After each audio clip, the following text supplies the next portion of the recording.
Auch wichtig. Fotografiert bitte in der vorgegebenen Reihenfolge, weil das können wir hier nicht gewährleisten, dass wir das hier noch alles machen müssen.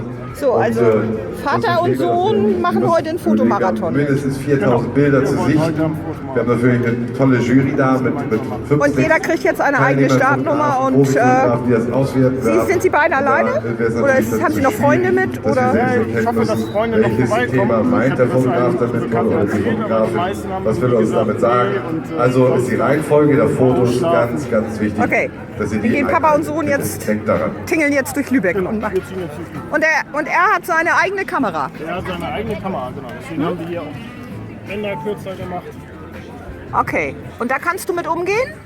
Ja? So, 5 Minuten noch, deswegen sage ich, fotografierst du schon lange? Auch ganz wichtig ist, wenn ihr losgeht und Menschen fotografiert, das wird halt oft gefragt. Dann wünsche ich dir viel Spaß mit deinem Papa. Solltet ihr aber ein tolles Motiv sehen mit einer Person, was weiß ich, auf dem Fahrrad beim Eisessen oder sonst was, beim Sitzen im Café, Einzelperson, da müsst ihr darauf achten, fragt, ob das okay ist.